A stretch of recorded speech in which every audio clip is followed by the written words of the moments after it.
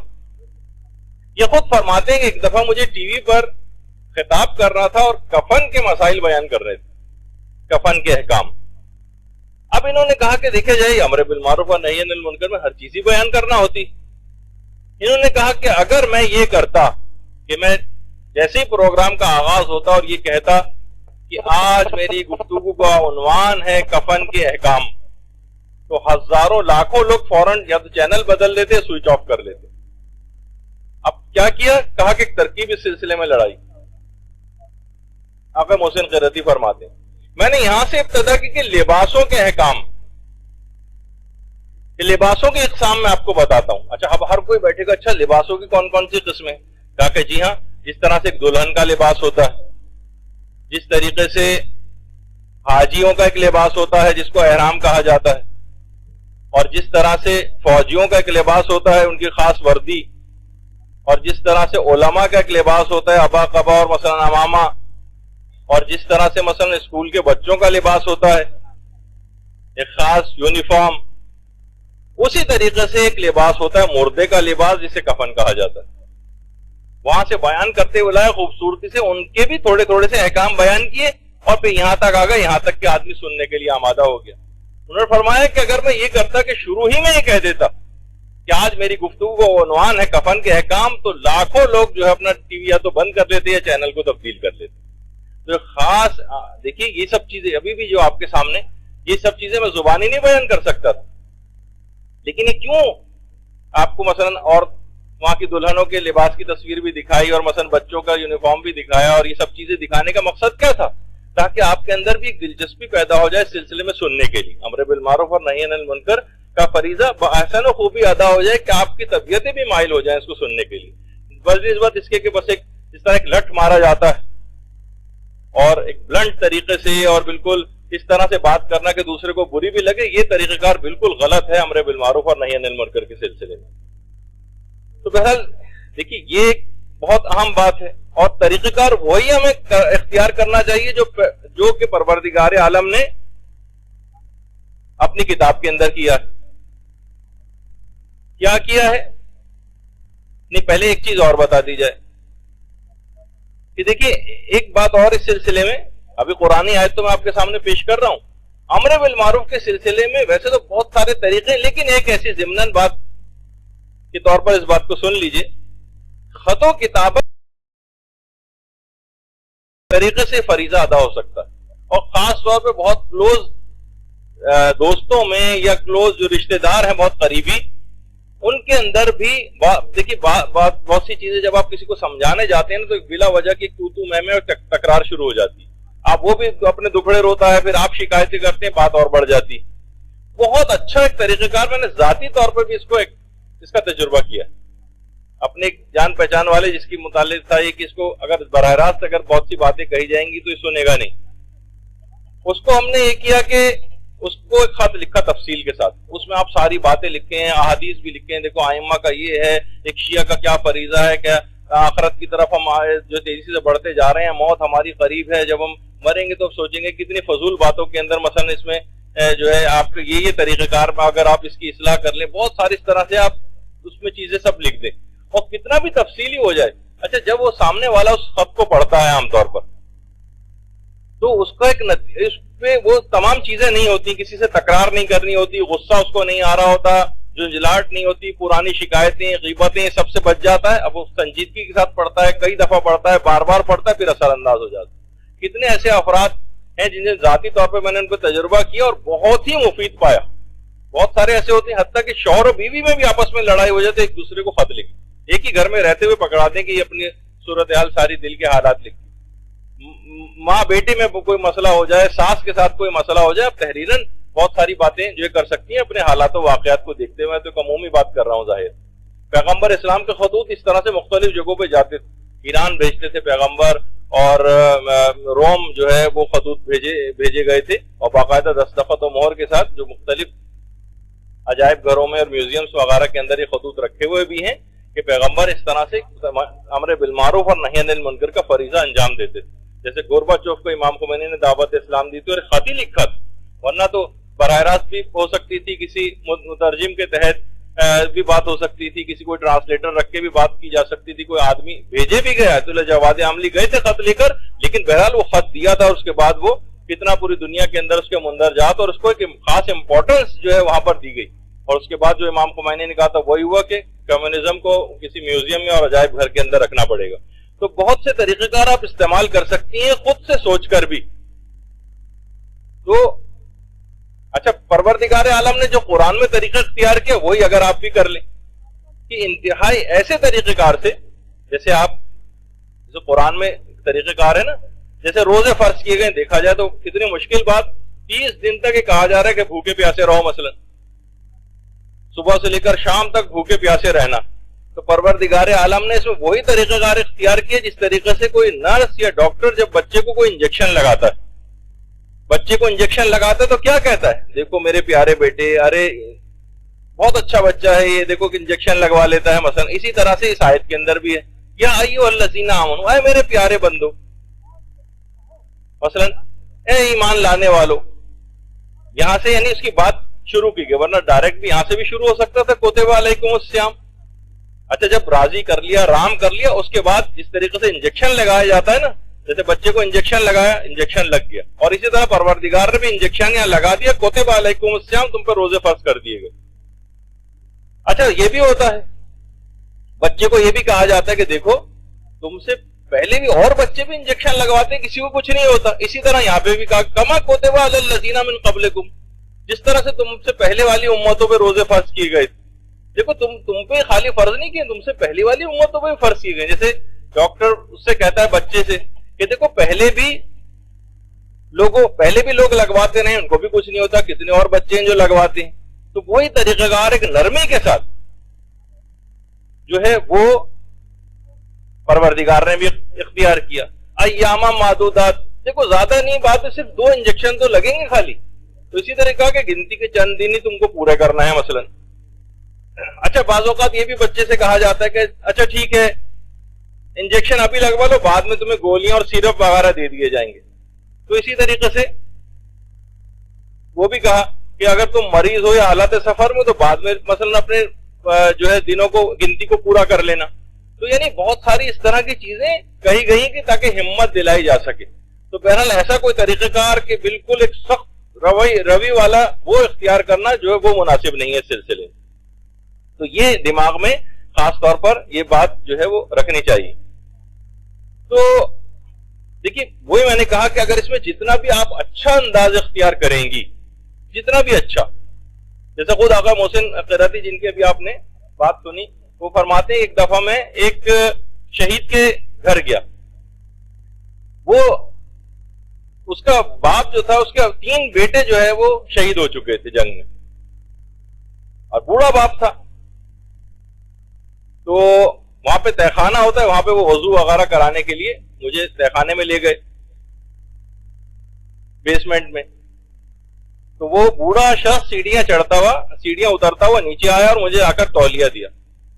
تو کہہ رہے میں نے اس وقت ایک حدیث بیان کی کہ اگر کوئی شخص وضو کا پانی خشک نہ کرے تو اسے 30 نیکیاں ملتی, جو آپ نے ابھی وضو کی گفتگو میں بھی سنی تھی. تو اس بوڑھے شخص نے کہا کہ آغا کیا کوئی ایسی حدیث بھی ہے کہ جس میں یہ اس بات کا ذکر ہو کہ اگر کوئی بوڑھا شخص جو کہ 3 شہیدوں کا باپ ہو اور اتنی ساری سیڑھیاں اتر کر تولیہ لے کر آئے تو اس کا دل نہ توڑنا, کیا اس پہ کوئی حدیث ہے؟ آقا محسن قراتی کہتے ہیں کہ اس وقت مجھے ایک دم سے خیال آیا کہ میں نے یہ موقع نہیں تھا یہ والی حدیث سنانے کا, یہ امر بالمعروف اور نہی عن المنکر کا یہ والا موقع نہیں تھا. وہ لے کر آیا تھا تو مجھے اس کا احترام کر لینا چاہیے تھا اور لے لینی چاہیے تھی چیز.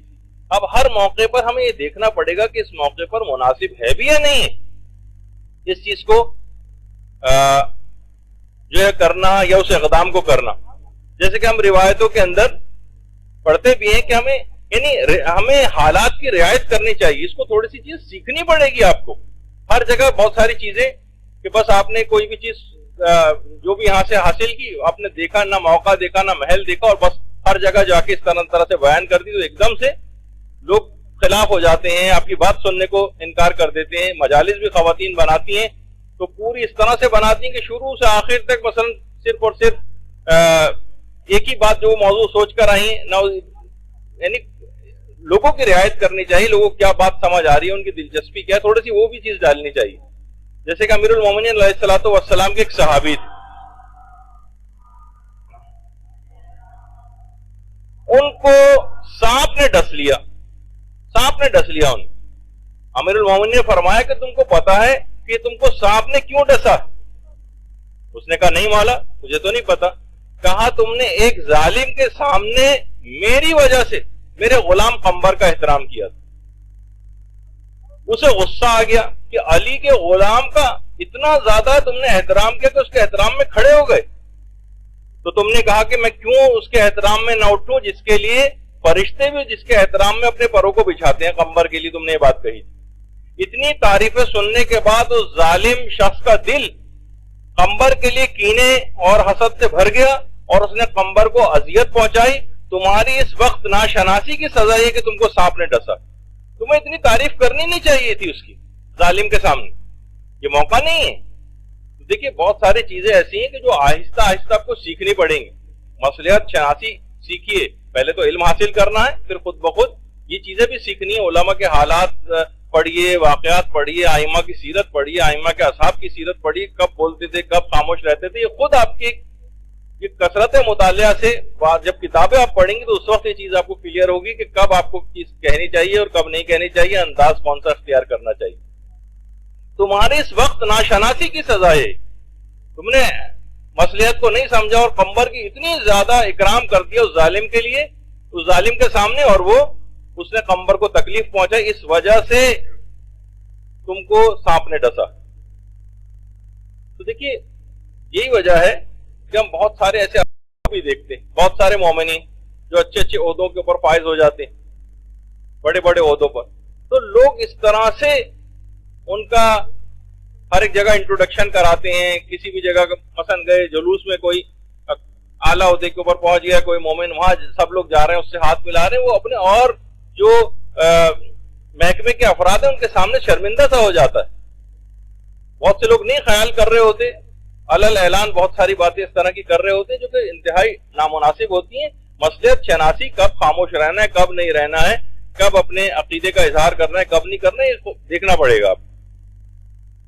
اچھا, عمل سے تبلیغ کرنا ہوتی, عمل سے وہ جو آپ سنتی ہے نا کہ امام خمینی جب پیرس ضلع وطن تھے تو اسی وقت وہاں پر جو فرانس میں میڈیا سے جب باقاعدہ گفتگو ہو رہی تھی اور اخباری نمائندے موجود تھے, تو اسی وقت جیسے ہی ابھی سمجھے 15-20 منٹ ہی گفتگو کو ہوئے تھے, امام خمینی نے اپنے بیٹے احمد خمینی سے پوچھا کہ احمد اس وقت کیا نماز کا وقت ہو گیا؟ انہوں نے گھڑی دیکھ کے بتایا کہ ہاں بابا جان نماز کا تو وقت ہو گیا. بس اسی وقت کھڑے ہو گئے. پھر اخباری صحافی بھی حیران. تو لوگوں نے کہا کہ جب یہ نماز کا وقت آ جاتا ہے تو اسی طریقے سے اللہ سے راز و نیاز میں مصروف ہو جاتے ہیں, پھر کسی دنیاوی طرف مشغول نہیں ہوتے. جیسے پیغمبر اسلام کی اپنی سیرت تھی نا کہ پیغمبر کی ازواج کہتی تھی اللہم صلی علی محمد و آل محمد,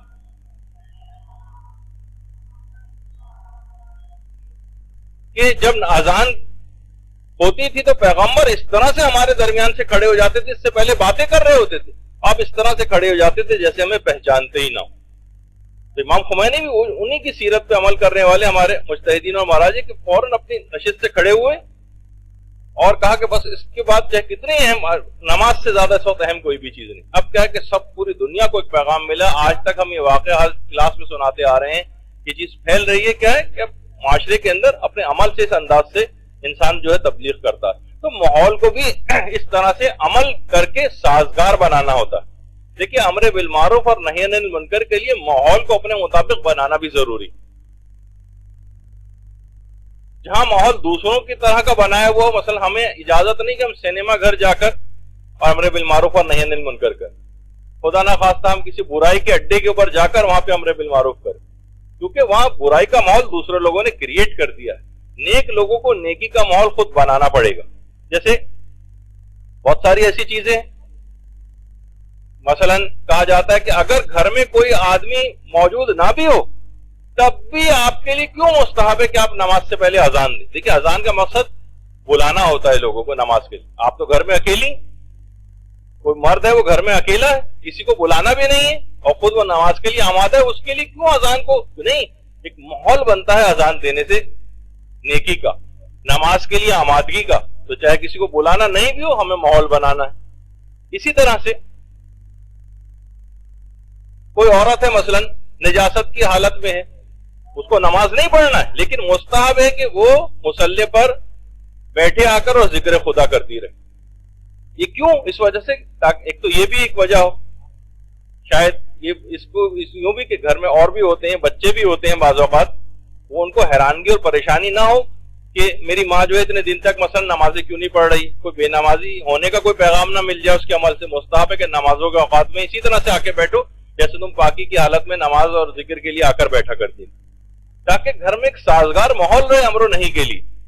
ورنہ دیکھا جائے تو اس کے اوپر نماز پڑھنی حرام ہے، ایسا نہیں کہ نماز صرف معاف ہے، نہیں، حرام بھی ہے اس حالت میں نماز پڑھنا، لیکن پھر بھی کہا گیا کہ اسی طریقے سے آ کر بیٹھو تاکہ گھر میں نیکیوں کے فروغ کر سکے۔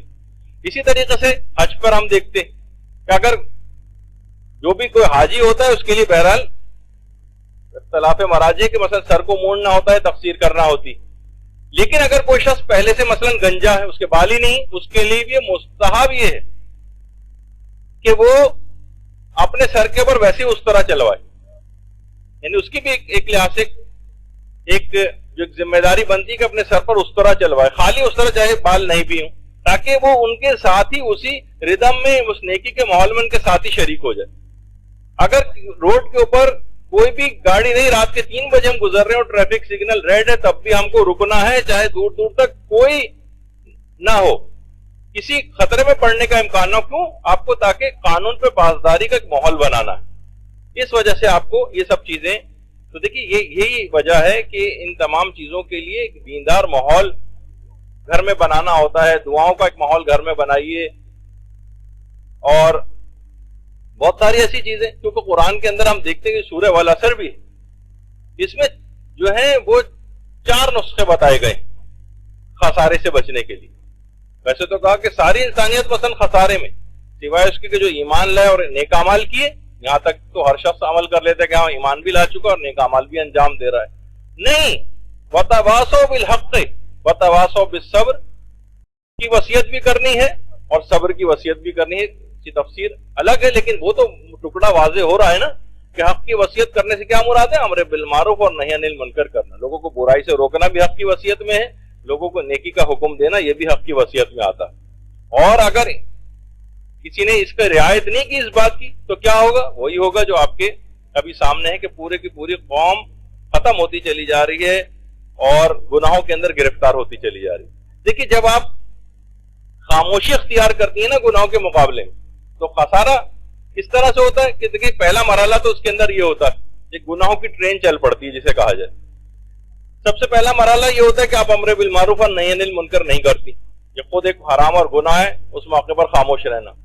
جب زیادہ امر بالمعروف اور نہی عن المنکر اس سے لوگ پہلو تہی کرنے لگتے تو کیا ہوتا ہے کہ لوگ پھر گناہوں کو معمولی سمجھنے لگتے، معمولی، کوئی بات نہیں، گانا ٹی وی پہ آ رہا ہے کوئی بات نہیں، غیبتیں ہو رہی ہیں کوئی بات نہیں، جھوٹ بولے جا رہے ہیں کوئی بات نہیں، معمولی لگتے ہیں۔ خود استخفاف الذنب یعنی کسی گناہ کو چھوٹا سمجھنا، حقیر سمجھنا اس کو، یہ خود ایک، اب گناہ کبیرہ کی جب فہرست بیان ہوگی اس کے اندر بھی یہ چیز آئے گی، یہ خود گناہ کبیرہ میں سے۔ اس کے بعد اگلے مرحلے کے اندر انسان پھر گرفتار ہوتا ہے کہ وہ کثرت کے ساتھ، بلکہ وہ گناہ کی انجام دہی میں اس کی رضامندی بھی شامل ہو جاتی ہے۔ دوسرے اگر گانا سن رہے ہیں اور گانا گا رہے ہیں تو یہ بھی دل سے راضی ہوتا ہے، ٹھیک ہے کوئی بات نہیں، ہونا چاہیے۔ یعنی یہ سب کیا ہے؟ وہی پہلے مرحلے والا کہ جب اس وقت جب خاموشی اختیار کر لی جائے تو گناہ کیسے آگے بڑھتے ہیں۔ پھر یہ کیا کرتا ہے؟ اگلا مرحلہ بھی آتا ہے، گناہوں میں مدد دینے لگتا ہے، بچے گھر پہ چاہ رہے ہیں کہ میوزیکل پروگرام ہو، باپ پیسے بھی دیتا ہے اس کو، ہاں یہ لو یہ کرواؤ، گناہوں میں مدد دیتا ہے.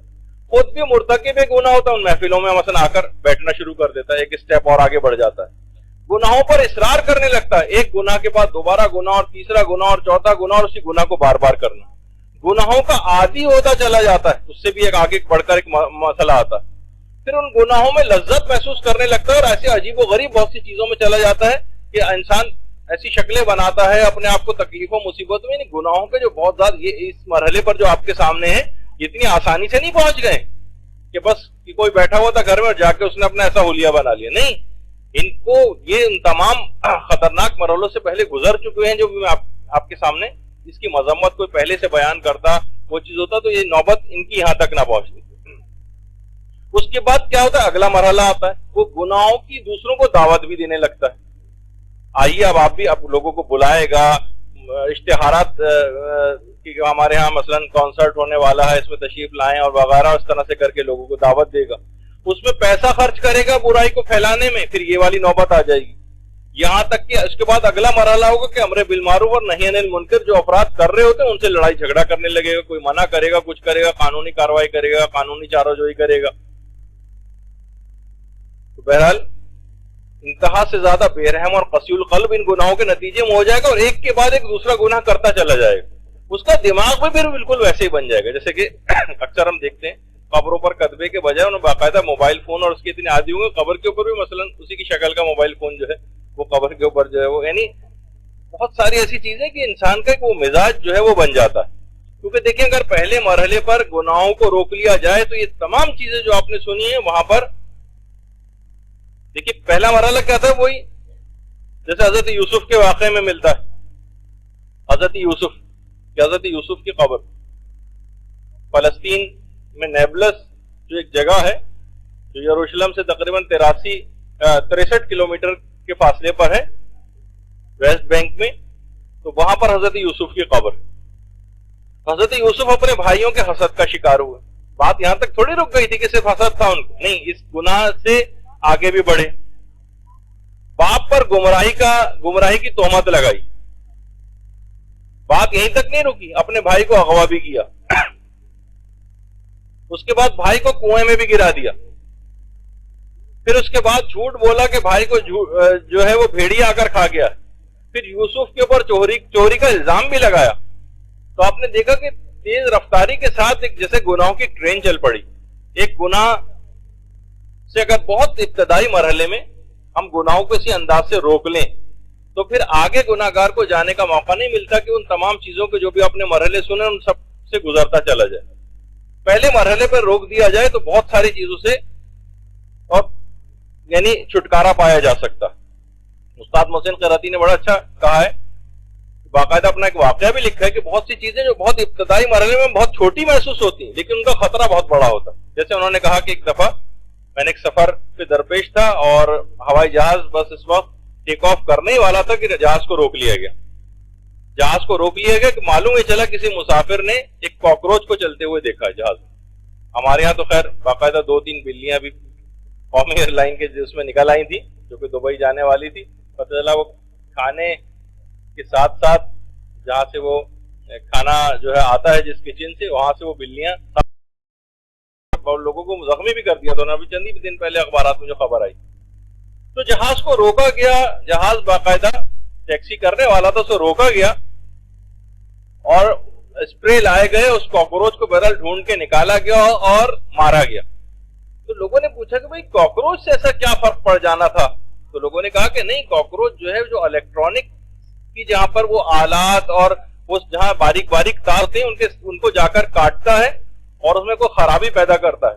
تو بہت ابتدائی مرحلے میں چاہے جہاز لیٹ ہو جائے کچھ ہو جائے اس کاکروچ کو مارنا ضروری. ایسا نہ ہو کہ اس بہت بڑے خطرے کی طرف جو کہ آگے چل کر آپ گرفتار ہو سکتے.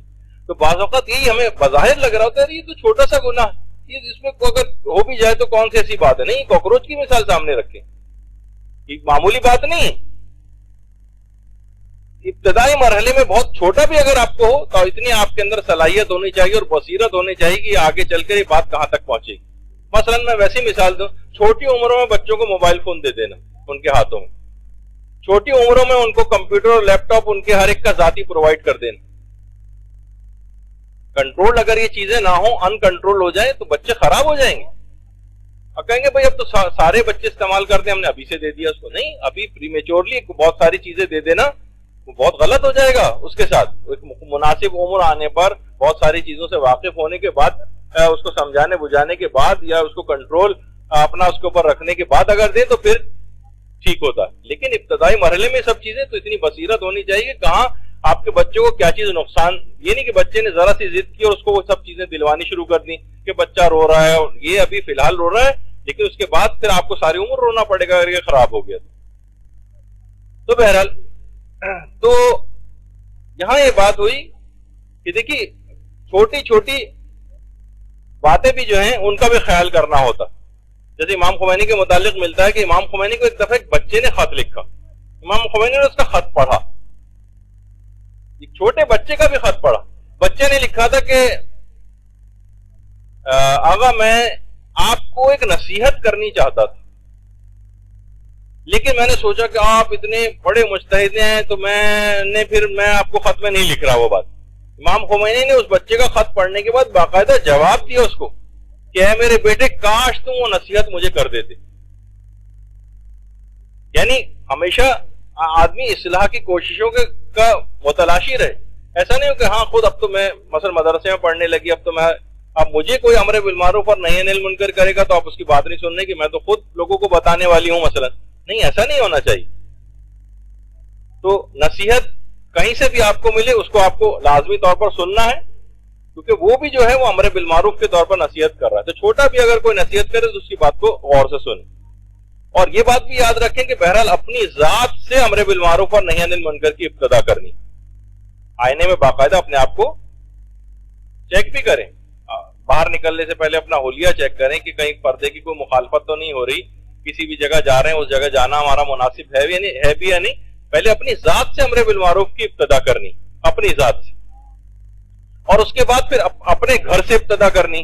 پورے معاشرے کی اصلاح کی فکر کے لیے تو نکل رہے ہیں اور اپنے گھر والوں کے اوپر کوئی توجہ ہی نہیں ہے. مثلا جو اکثر واعظین کے ساتھ ہو جاتا ہے، جو بہت زیادہ کام کرنے کے لیے بینون ملک کا سفر کر رہے ہیں اور شہروں کا سفر کر رہے ہیں اور ادھر بعض اوقات اپنی فیملیاں نظر انداز ہو جاتی. تو تربیت اپنے گھر سے شروع کرنی. جیسے رہبر معظم، یہ چاروں ان کے بیٹے جب چھوٹے چھوٹے تھے اس وقت کی تصویر تھی، لیکن کیا امر بالمعروف کی ابتدا اپنے گھر سے، وہی بہترین تربیت کی اپنے گھر سے اس کی ابتدا کی. بعد میں یہی بچے مجتبیٰ، مصطفیٰ، میثم اور مسعود یہ عالم دین بن گئے. ابتدا گھر سے کی اس کی.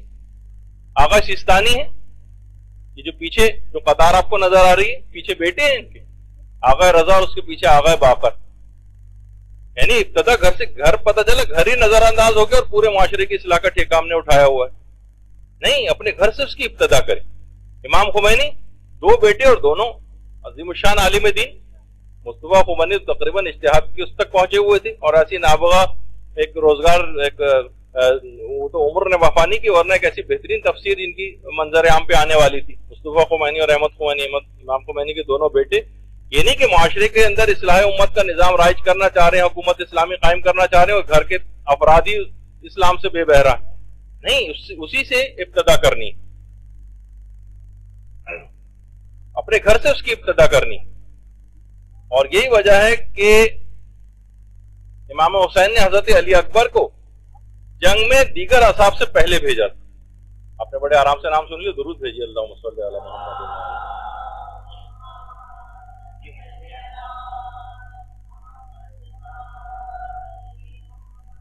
اپنے گھر سے ابتدا کی کہ پہلے علی اکبر کو بھیج رہے ہیں تاکہ کوئی یہ نہ سمجھے کہ جو اپنے گھر والوں کو اس طرح سے بچا کے رکھ رہے ہیں. اور ہم یہ دیکھتے ہیں کہ جتنے بھی عظیم شخصیات، دیکھیں ان کی کامیابیوں کا راز یہی ہے کہ ان کے اپنے قریبی رشتہ داروں نے امر بالمعروف اور نہی عن المنکر کے سلسلے میں اپنے قریبی رشتہ داروں نے ان کا ساتھ دیا تو وہ کامیابی سے ہمکنار ہوں. ایسا نہیں ہے کہ گھر والوں سے مخالفت مول لے کے کوئی نہیں، وہی لوگ کامیاب ہمیں زیادہ نظر آتے ہیں جن کے اپنے گھر والے اس سلسلے میں ان کی مدد کرتے ہیں. امام خمینی کی زوجہ خانم خدیجہ ثقفی، جو پچھلی دفعہ پتہ نہیں کس جھونک میں ان کو خانم مصطفیٰ بھی کہہ گیا تھا، خدیجہ ثقفی جو کہ ان کا نام ہے. پوری زندگی کس طرح سے یعنی شانہ بشانہ پورے انقلاب میں امام خمینی کے کس طرح سے ساتھ دیا ہے. گھر میں ہی ہر وقت مثلا لڑائی جھگڑوں کے اندر اگر وہ شخص گرفتار رہے گا اور گھر کا اپنا جو وزارت داخلہ ہے وہ اس سے مثلا نالا رہے گی بیوی کی صورت میں جو ہوتی ہے, تو وہ کس طریقے سے معاملہ جو ہے آگے بڑھ سکے گا. احمدی نژاد کسی بھی جگہ زوجہ ان کی جاتی ہیں, ان کے ساتھ ہوتی ہیں, تو لوگ ایک نمایاں فرق دیکھتے ہیں. نہیں دیکھیے یہ بھی ابھی آگے چل کر گفتگو کی ان کی تصویریں میں آپ کو کیوں دکھاتا ہوں. ایک تو یہ بھی وجہ ہے کہ حکومت اسلامی کس طرح سے وہاں پر قائم ہے. نیک لوگوں کی نیک لوگ اپنی تعریفیں خود تو نہیں کریں گے نا, دوسرے لوگوں کو ان کی حوصلہ افزائی کرنی اور تعریف کرنی. معاشرے کے اندر نظر لوگوں کی نیکیاں بتائی جائیں, خود آدمی اپنی نیکیاں تو خود نہیں بتائے گا نا, اس کے لیے مناسب بھی نہیں, ریاکاری وغیرہ کا شکار ہو سکتا ہے. لیکن دوسرے لوگوں کے زبان پہ کس نے پابندی لگائی کہ آپ نیک لوگوں کی نیکیاں مشتہر نہ کریں. تو دیکھیے معاشرے کے اندر بھی ہے کہ نیکیاں ہوتے نظر آنا چاہیے. کتنی ایسی جگہوں کے اوپر آپ نے دیکھا ہوگا کہ مثلا نماز کا وقت آ جائے, بہت سے جو قافلے بھی جا رہے ہوتے ہیں بڑی مشکل سے بسیں رکوائی جاتی ہیں. اگر خاموشی سے بیٹھے رہیں تو نمازیں قضا ہوں گی. اب کچھ لوگوں کو آگے بڑھنا پڑے گا کہ بھائی لوگوں کو تاکہ نیکیاں نظر آئیں معاشرے کے اندر. ذرا سا کسی کا 1 روپیہ گر جاتا ہے, 100 روپے گر جاتے ہیں, تو لوگ فوراً اس کے پاس جو ہے آ جاتے ہیں بھاگتے ہوئے, یہ دیکھیے آپ کا جو ہے یہ روپیہ گر گیا, یہ 10 روپے آپ کے گر گئے, وہ آگے اٹھا لیتا ہے, شکریہ ادا کرتا ہے. لوگوں کی نمازیں قضا ہوئی جا رہی ہیں, سب کچھ ہے, اس پہ کوئی بھی دوسرے کو وہ نہیں کر رہا ہوتا, امر بالمعروف نہیں کر رہا ہوتا.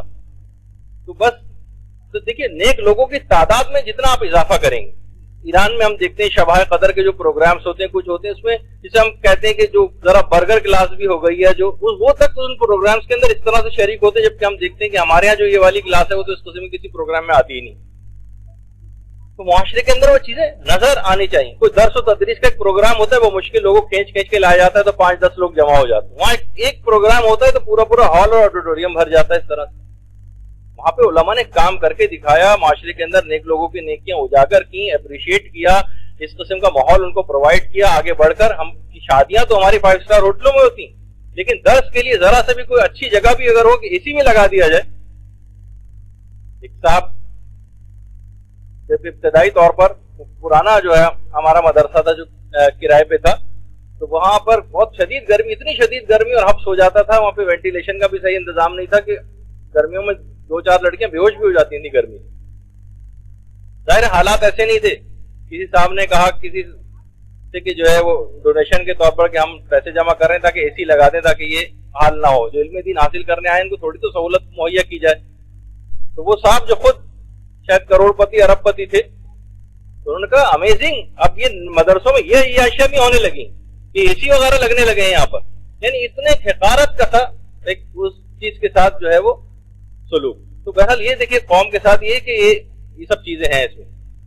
تو معاشرے کے اندر نیکیاں نظر نہیں آ رہی ہیں, عورتیں باحجاب زیادہ نظر نہیں آ رہی, کیونکہ آپ دیکھتی ہیں جس جگہ بھی زیادہ تر عورتیں باحجاب ہوتی ہیں وہاں کوئی بے پردہ آ بھی جائے تو وہ خود بھی سر پہ کچھ نہ کچھ اوڑھنے کی کوشش کرتی ہے.